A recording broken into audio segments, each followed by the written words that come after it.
Chapter 24, Neither Serafina nor Harrison responded to Emma's teasing. The more they talked at this moment, the more things would happen. Lily, on the other hand, her eyes flashed as she complimented, "Serafina, the dress you're wearing today is really beautiful. Harrison really has a keen eye." Serafina immediately felt Hannah's hateful gaze on her right. Lily was truly an expert at creating hatred for others. Harrison still acted as if he didn't hear anything, his face as cold as ever. Serafina turned to Emma and asked, "What game are we playing, truth or dare?"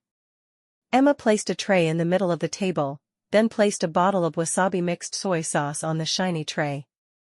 The rules were simple: whoever the bottle pointed at would choose truth or dare. If they lied or failed the dare, they would have to eat all the soy sauce and wasabi in the bottle.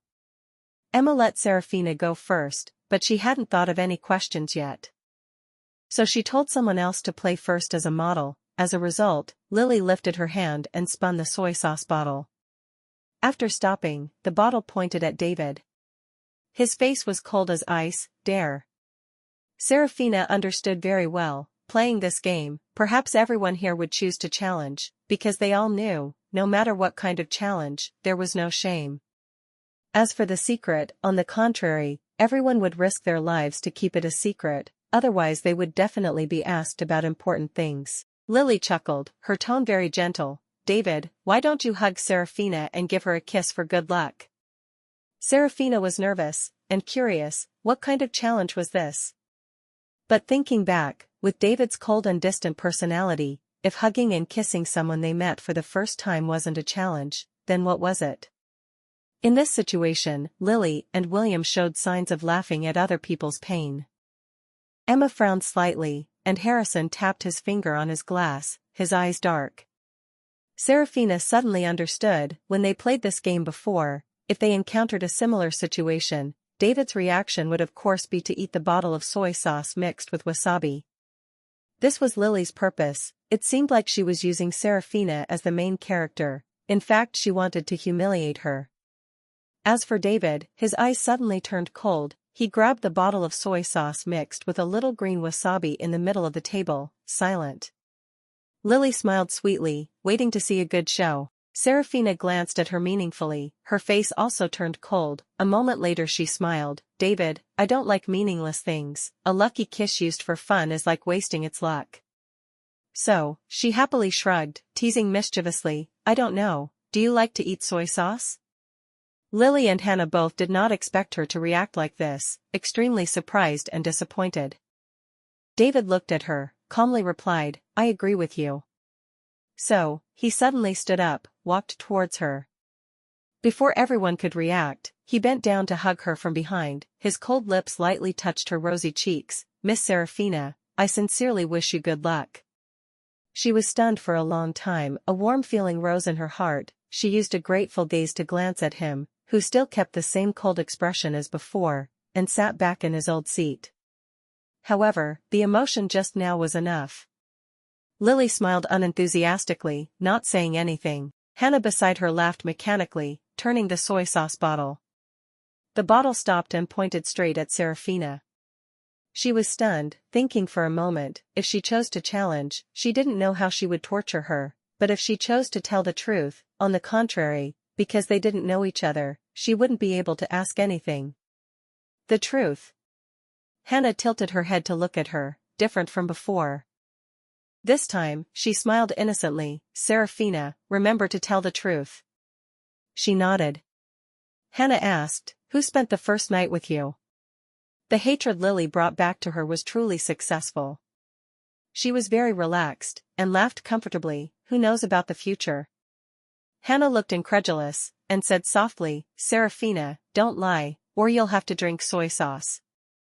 Her pupils contracted, but she still smiled like the wind and clouds were drifting, as if she was joking. Her tone was very leisurely and natural. "You've never slept with me, how do you know I'm lying? Moreover, I'm telling the truth. Why are you scrutinizing me so much? You don't have a crush on me, do you?" "But I only like Emma." After she finished speaking, she leaned against Emma. Emma laughed and pushed her away. Hannah still wanted to ask, but Andrew had already argued with Serafina about Emma, she couldn't say anything more, just silently said, "Wait." Next was Harrison. Strangely enough, the bottle pointed at Serafina. "Still the same, the truth."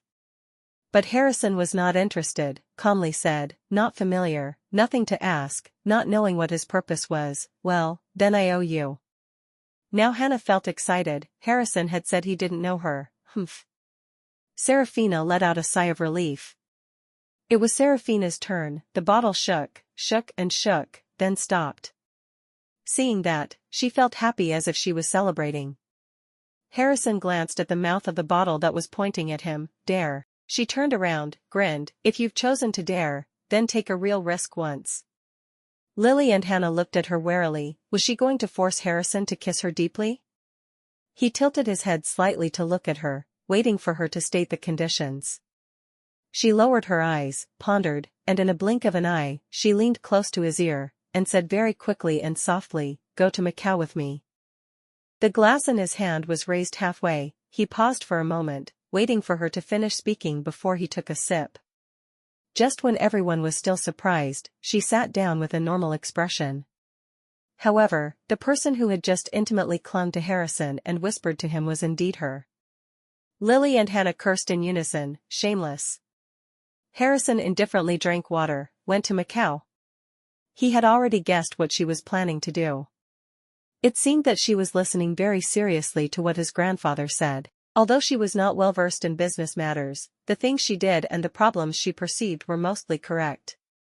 He looked at the small bottle in the middle of the table, silently thinking to himself, there was no other way. He hated the taste of soy sauce.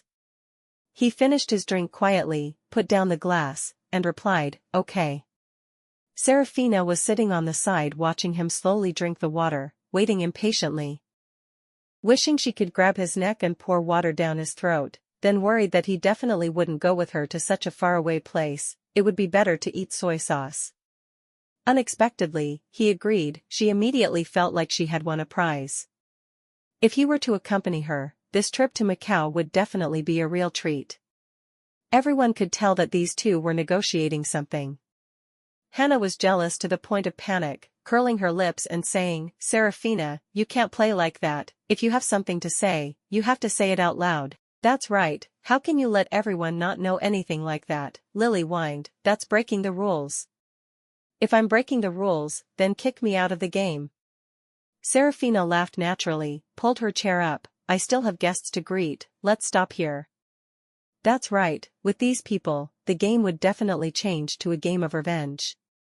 Moreover, she had already obtained what she wanted the most. If she saw that she had enough, she would withdraw. Staying any longer would be useless. She smiled brightly at everyone, turned around and left. She went to Theodore, saw a group of young students dancing hip-hop, happy and bustling. Theodore danced very well, making the girls around scream. She also clapped and laughed along, feeling very comfortable. Laughing and joking with Theodore's group of friends until 11:30, she gradually felt nervous. It was almost time to go to the dance floor, and there was also a countdown. Just thinking about it made her heart beat like a drum, unable to calm down. She muttered to herself over and over again, tonight would definitely be a good night. After calming down, she entered the room, preparing to wash her face. The house was very quiet, a sharp contrast to the loud laughter and cheerful voices outside. She saw that the light in her grandmother's room was still on, and was about to go over there to see her for a while. She was about to knock on the door when she heard Lily's voice. Her hand stiffened in midair before coming down. "Grandma, I miss home so much. Why are you so heartless to not see me, and not let me in the house? Could it be that the feelings of the past 18 years were all fake?" Lily was not as gentle as before. This time she spoke very indifferently and coldly. The content of her words was clearly very aggrieved, but her tone revealed a strange disrespect. "Grandma, I know you value the reputation of the family very much, but my status is not something I can decide. I am also an innocent person." Grandma was silent, not answering, nor scolding her. Only now did Serafina become suspicious. Before, because Grandma was on her side, she was very grateful, so until now she had never thought about this problem. Looking at Theodore and his mother's attitude towards Lily these past few days, she knew that Lily must have been a very obedient daughter when she was here. Theoretically speaking, a smart granddaughter like Lily, living together for 18 years, why would Grandma suddenly say she didn't care? She didn't care. She really didn't understand. At this moment, Grandma opened her mouth. Her tone was indifferent, neither hateful nor rebellious. Don't you have something to tell me? There's no need to say much about other things, I'm not interested in listening. Lily stopped for a moment, spoke in a very serious tone, and asked directly, Grandma, I heard that you want to transfer the rights to the Smith transportation business to someone with ability. How do you see the capabilities of me and William?